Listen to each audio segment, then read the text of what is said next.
Whenever we want sandwich bread quick and easy, this is the recipe that I go to. It's a sourdough discard sandwich bread. Discard, don't let that scare you. It just means unfed sourdough starter. So it's starter that you haven't fed yet. You probably have lurking in the back of your fridge, ready to be used for something delicious. And this sandwich bread is honestly one of our favorites for quick, easy sandwich bread. I do have a full sourdough version as well on my website, but we absolutely love this version too. I'm gonna show you how quick and easy this is to whip up, show you how to make it, how to shape it so that you can be pulling out golden fluffy loaves from your oven in just about 3 hours, maybe 4, depending on your temperature.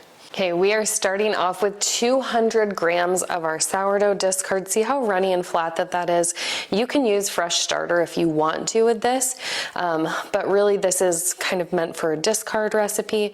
So you can use discard typically that has not been fed. It's just unfed sourdough starter. So we add in our discard, then we're gonna add in our water. Tare the scale. I always like to measure all of this in grams, but I do have the cup measurements as well in the recipe card. We're doing 330 grams of water. That may not seem like very much water. This recipe actually makes 2 loaves, but it is quite a bit of water because we're using so much discard and because we're gonna be adding quite a bit of honey to this recipe. So then I'm gonna add in my instant yeast, which is about 15 grams. And when I add in the instant yeast, I'm gonna want to look for the yeast to give off kind of a yeasty smell. Let me show you what that looks like. See around the edges how the yeast is starting to kind of clump up together? That's what happens when it starts to activate. And if you were here in my kitchen and you could smell this, you would smell this yeasty smell. So you can tell that that yeast is active and ready to go. You can kind of mix it up a little bit in that water. And with instant yeast, you technically don't have to do that step, but I find that it's really helpful just in case, on the off chance that your yeast wasn't active. Look how much it's clumping together. That's what you want to see. So I'm gonna go ahead and add my other ingredients now. This recipe has 1 egg, so we add that in. 20 grams of salt.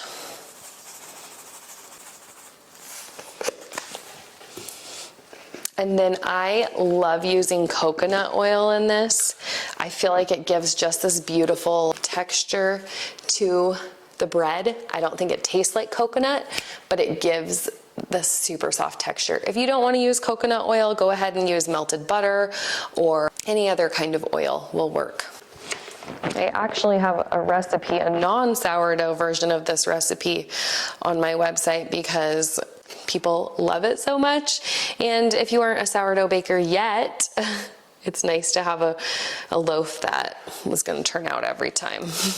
So I do have a non-sourdough version on my website, and I also have a 100% sourdough version as well. All right, 50 grams of the coconut oil. Went a little over, so I'm gonna just pull a little bit of that out. Tare my scale again.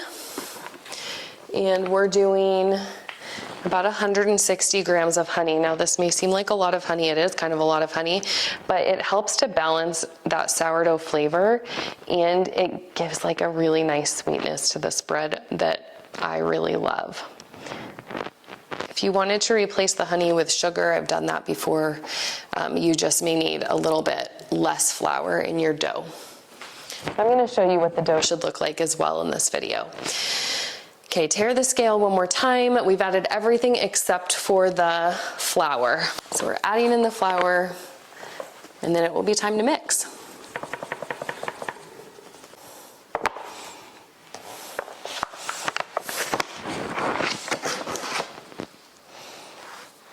Now I'm gonna hold back about 50 grams of flour from this recipe just to make sure. Sometimes that sourdough discard can be a little more runny, sometimes it can be a little less runny. I don't wanna overflour my dough, so I'm just holding back a little bit of that flour. I'm gonna add it in as the dough needs. I'm hooking up the mixer. I put the dough into the mixer. I'm adding on the roller here and this scraper here. Now you don't have to use a mixer. I actually have a bunch of different mixers and I like them all for different reasons. But It is gonna make it a little bit easier if you do have a stand mixer. If you don't have one, you can knead this dough by hand, no problem. The other thing I wanted to mention is I do like to use bread flour. I feel like you get a more chewy crust, a better crumb, but you can use an all-purpose flour. If you do, you're gonna want to decrease the water a little bit or add more flour. You could also add some vital wheat gluten to your all-purpose flour to increase the protein content of it. So we're gonna come down here, let me show you. You're gonna turn this to, I usually start out when I'm doing anything with a mixer on the lower speed, and then I'm gonna turn this on. We're gonna turn the speed up and get this mixing.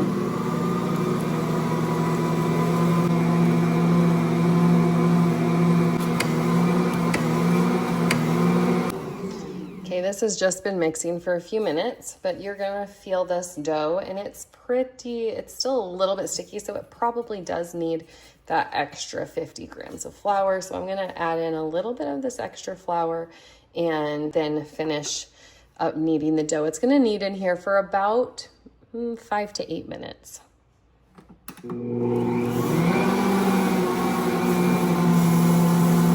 All right, so this stopped going. Look at how this dough is. You want to be able to pinch it off and roll it into a ball in your fingers with just maybe a tiny bit of residue. That's telling you, if you're looking for a feel, that's what you're looking for. Typically with most sandwich loaves that are a little bit lower hydration, and you want a more closed crumb so that you can put all those yummy sandwich fixings on there. So I'm gonna pull out the roller and the scraper, get all of the dough out of there. And you do want to try to see a little bit of like a window pane in this dough. So you see how when I stretch it, you can see the light coming through and it's not tearing. That's what you're looking for. That takes probably 8 to 10 minutes to reach that with a bread flour and a powerful mixer. So I'm pulling the dough out and goes my bread dough. Now I do not usually oil my containers. You can if you want to. I don't mind sticky dough. And so to me, I just don't want to add anything else in there, but if you want to, it makes it easier for you. You can go ahead and lightly oil the container for it to rise. Okay, we're gonna cover it up and wait until this has risen and about doubled in size before we're gonna shape them into sandwich loaves. This recipe makes 2 loaves.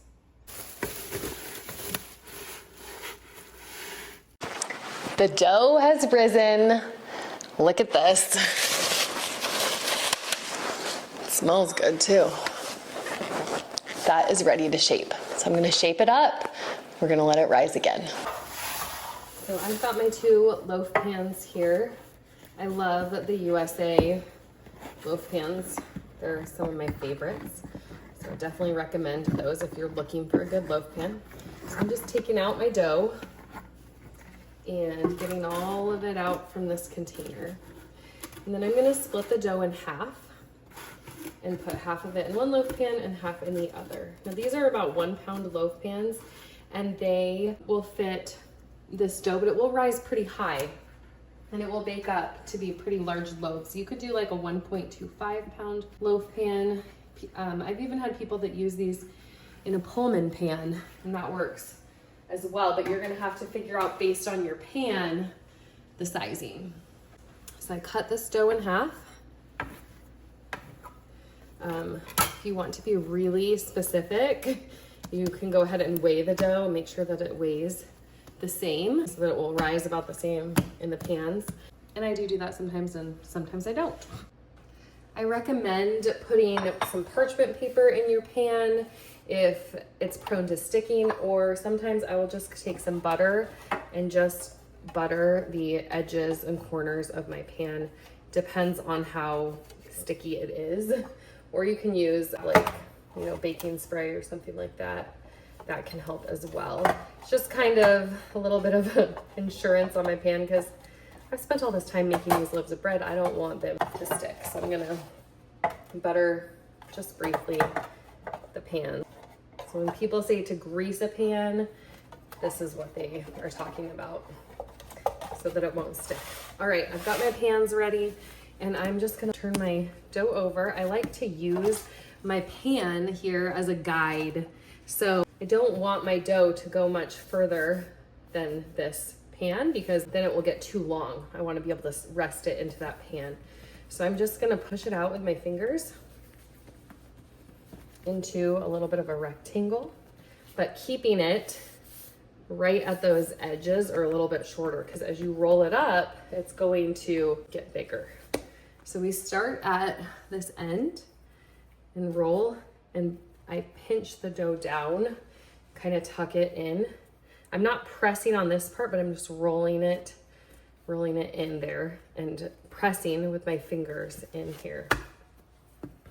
Do another roll and press with your fingers in, and then one more roll and push in with my fingers. And then I take this bottom part here and I pull it up over the top and I pinch it closed so that you create a little bit of a seam. And I'm trying to push out air so that it will rise evenly. If you have these ends, then I kind of push the ends over and just pinch it all together, and then flip it over, seam side down, and stick it into the loaf pan like that.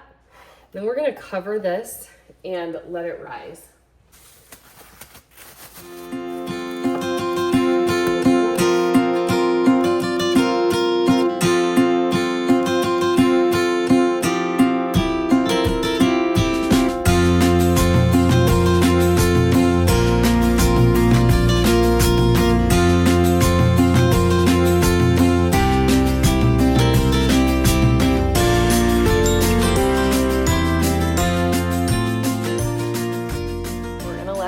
Rise until they are up and over the edge of this loaf pan. Okay, these loaves have risen. They are ready for the oven.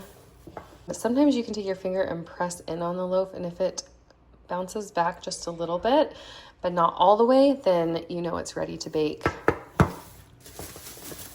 If it leaves the indentation in the loaf, then it can be kind of overproof. This is still springing back just a little bit, which is a good thing. It's got a bubble here. I'm gonna try to pinch that out actually, because if I don't, it will bake up kind of weird bubbly around. If I feel like that this loaf is overproofed, then you can actually, because it's instant yeast, I could dump this out right now, reshape it, and let it rise again. You can't really do that with a 100% sourdough loaf, but it does work with instant yeast.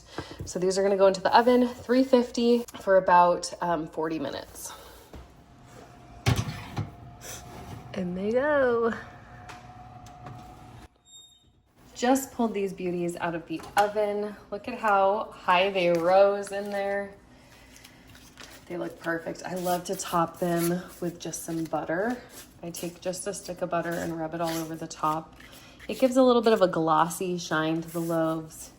And I just think there's nothing better than bread and butter. So can't go wrong with that. I'm gonna let these sit for about 5 minutes in their pans, and then I will pull them out and stick them on my cooling rack. Out comes the bread. This is the softest sandwich bread ever. I actually love it so much that I have this sourdough discard version. I have a 100% sourdough version, and I have a version that has no sourdough at all because it's just so delicious. And you really should wait until it cools completely before you cut off a slice. If you don't wait, the bread doesn't like finish baking all the way in the middle. But sometimes I just have to snag a heel. So here we go. I'm just gonna cut a small heel off of here. Whenever I go to slice my sandwich bread, I like to turn it this way. I just think that it's a little bit easier to slice. And here we go. I will only kind of do a heel because other than that, it can mess up the inside of the bread, but oh, look how gorgeous that is. This is the softest bread. A little bit of butter on there. So good. There is no reason to be buying bread at the store. You can make this at home using your sourdough discard.